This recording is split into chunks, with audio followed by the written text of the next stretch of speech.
Villoro, y también pues todo el mundo escuchábamos eso. Juan ahora es un connotado intelectual nacional, pero en esa época era un muy conocido, muy rockero, cronista de música, ¿no? Junto con Sarkis, que empezaba también.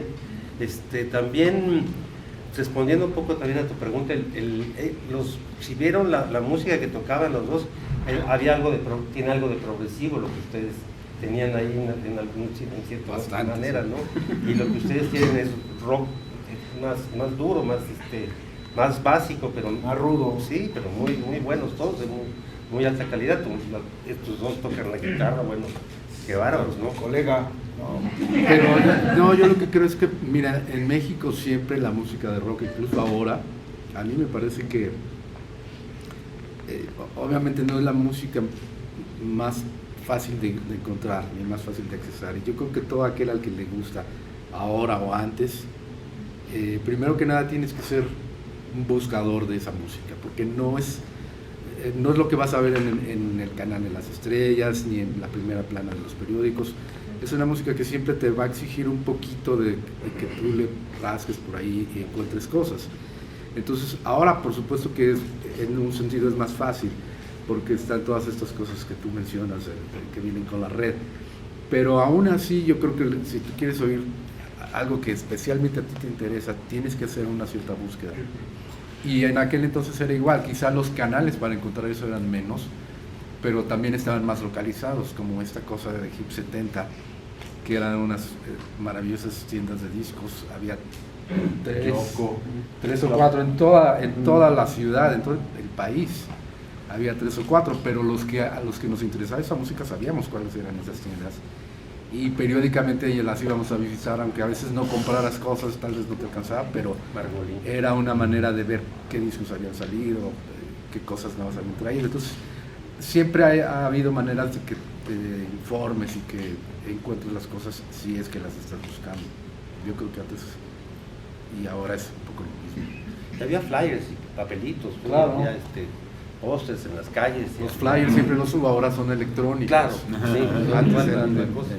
Sí, no te los postean en tu página, ¿no? Siempre había carteles con tocadas así, pero se corría mucho la voz y había diseñadores especializados. Sí, había muchos diseñadores. Mongo. Mongo que era un cuate que hacía los carteles para otro lugar que no hemos mencionado, que era el Bar 9. El 9 también ahí tocamos. La Zona Rosa. Que también era un bar gay, que los jueves daba chance de que tocaran bandas de rock. Fueran o no fueran gays. Y Mongo hacía los carteles ahí. Mongo también hacía las escenografías de Luke, que estaba ahí atrás de Perpetua, ¿se llamaba? Perpetua. Sí, por Todavía está en la calle. Insurgentes, casi en esquina. Un gran foro ese de los. Sí. Y ahí tocamos también varias veces, nos hizo algún diseño, ¿verdad? El Mongo. También. Sí, yo creo que más bien era eso, que era otra dinámica, pues como no estaba el internet ni nada de eso, ni el WhatsApp. Entonces, más bien era con los carteles, los volantes, que se corría la voz, que si ibas a alguna discoteca de estas, más bien tiendas de discos, ahí estaban los carteles y como quiera, como decía Pepe, pues sí, la onda era ir buscándole por aquí por allá y sí, te ibas enterando. Otra pregunta, ¿sí? Ya. Si pudieran hablar un poco, bueno, han hablado un poco sobre eso, pero de la influencia musical que tienen ideológica un poco. Si los 60s, por ejemplo, 70s, tienen una influencia a nivel ideológico y musical, hablar un poquito. Bueno, en mi caso personal, mucha influencia de mi padre, por un lado, y sí de muchos grupos de música. Yo oí muchos músicos de México y de Inglaterra, y mi papá hacía canciones rancheras, polcas, boleros, danzones. ¿Pero y sabe quién fue su papá? Bueno, mi papá componía música, conocían como el tío Herminio. Fue el primer tío de la televisión, pionero de la televisión infantil en México. Su canción en los 60s, la más famosa, era Las Rejas de Chapultepec.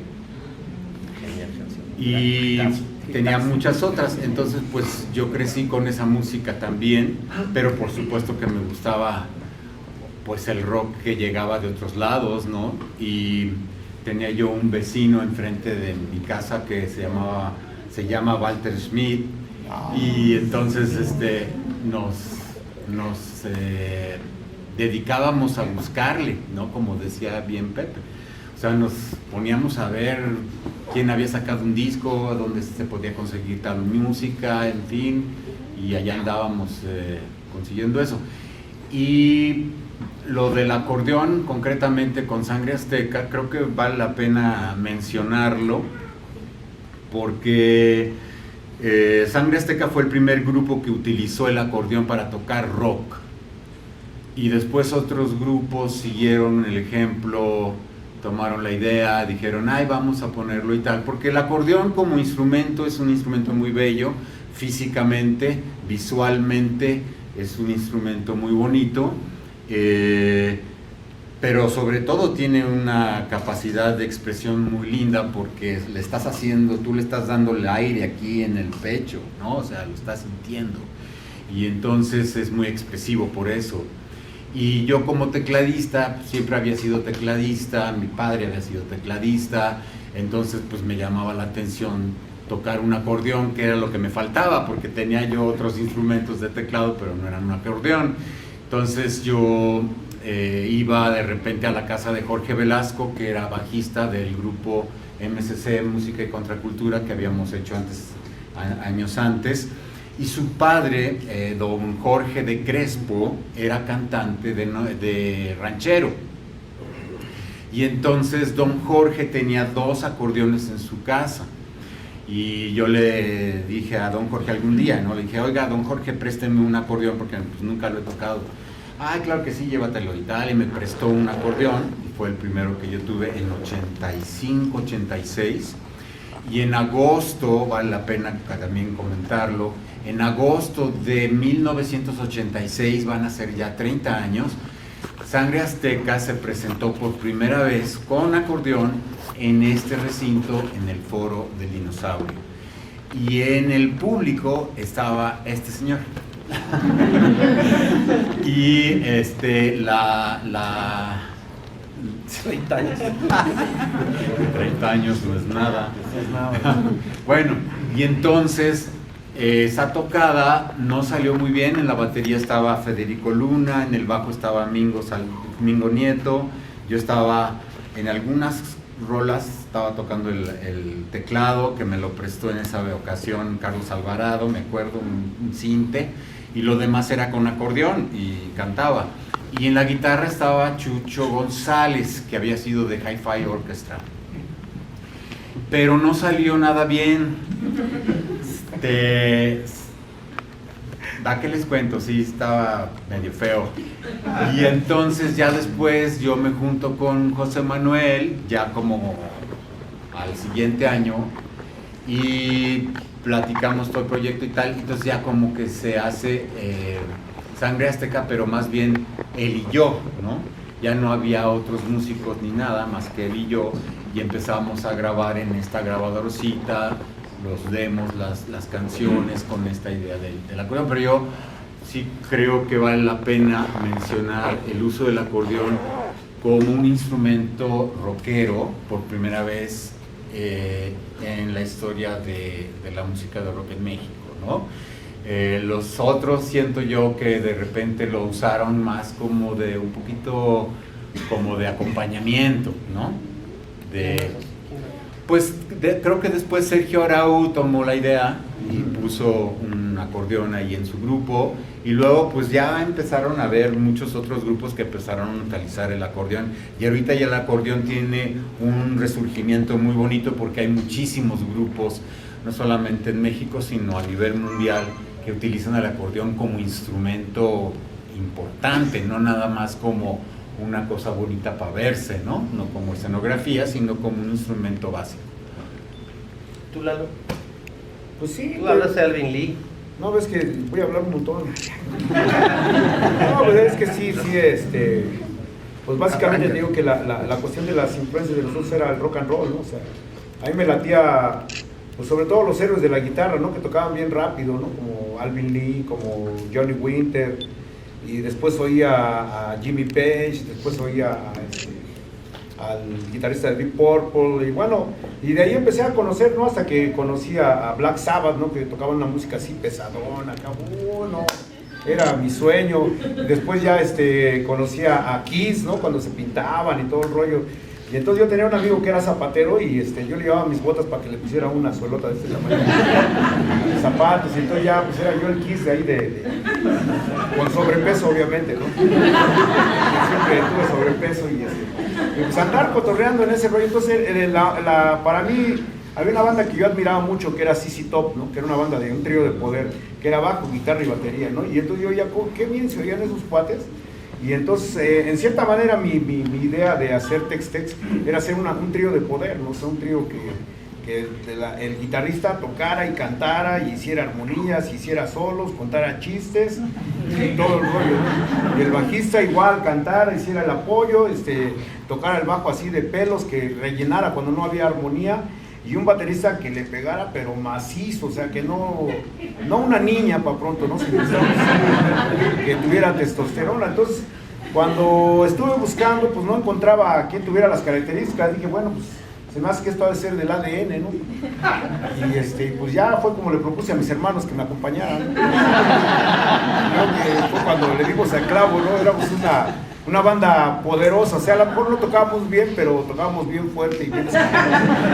Entonces, pues esas fueron mis influencias, ¿no? Y cuando salíamos a tocar, pues precisamente nuestro lema era romperse la madre en el escenario, ¿no? O sea, no, ahí no había medias tintas de que tocaras que depresivo, no, rómpete la madre en el escenario y ya después si quieres hacemos lo que quieras. Entonces, esa era siempre fue nuestra filosofía, ¿no? O sea, tocar fuerte y que se escuche, ¿no? Era de un rollo era la situación, y esa era mis bandas las que tocaban, ¿no? Aunque yo les diré que yo toqué bueno, escuché infinidad de canciones, ¿no? También había una banda que me gustaba un montón, que era Yes, ¿no? O Pink Floyd, me latía, ¿no? O Tangerine Dream, o infinidad de cosas que hubo gente que nos arrimó música, ¿no? Nos decía, oye, ¿por qué no tocan esto? Y yo decía, ay, se oye bien bonito, pero ¿cómo lo hago que suene con blanquillos, ¿no? Y bueno, pues ahora sí que desarreglamos muchas cosas, ¿no? Por ahí. Pero esas eran básicamente nuestras influencias. Yo quiero comentarte algo que a mí siempre me pareció muy simpático. Cuando entró a tocar el Bola Domene en la batería, que fue como la segunda época, ¿verdad? De Sangre, como la segunda o tercera. Y le preguntaban que tú le habías dado un cassette. Y entonces dice, no, pues esto es como King Crimson con Los Alegres de Terán. ¿No? Y que, porque pues, ciertos aires mexicanos como de polka, con una guitarra así como muy ácida, diría yo, ¿no? Y entonces alguien por ahí dijo, no, pues es que alguien me dijo una vez, ahorita que decías de lo de Deep Purple, Deep Purple tenía un tecladista que se llamaba Jon Lord. Entonces alguien me dijo alguna vez en una tocada, oye, tú eres como Jon Lord, ¿verdad? Pero en el acordeón. No sé. Jon Lord del acordeón. Sí. ¿Algún otro tema que quisieran abordar? Yo una pregunta para José Manuel. Hace rato decías de esto de verte en fotografías de tus ideales de ese tiempo, de lo que querías hacer. ¿Qué puedes decir del José Manuel de Sangre Azteca al José Manuel de Eclipse de Memoria? ¿Qué tanta diferencia hay entre uno al otro en cuanto a sus ideales? Pues yo creo que la cuestión así más elemental es la misma, en el sentido de que lo que quería hacer ese cuate que viste allí y lo que yo quiero hacer ahora esencialmente es lo mismo, es decir, queremos seguir haciendo música y con una idea que esa es la que puede cambiar, que es música chingona, pero eso pues, es muy subjetivo. ¿Chingona para quién? Para mí, ¿no? Tal vez lo que para él era chingón en esa época, ahora para mí no lo fuera, pero ese principio me sigue moviendo, hacer cosas, hacer canciones, encontrar música. La fascinación principal, creo, de todos los que estamos aquí, antes que salir en la tele con Lino o lo que sea, hay un gusto por la cosa misma. O sea, hay un placer, una necesidad por estar ahí, estar en medio de la música, ya sea grabándola, ya sea haciendo, ensayando, tocando en conciertos. Entonces, esa motivación sigue siendo exactamente la misma. Y en ese sentido, ese tipo que viste ahí y el que está hablando ahorita son los mismos. Pero hay un mundo de experiencias y cosas que han pasado y que han modificado mi punto de vista, y quisiera pensar que también mi manera de acercarme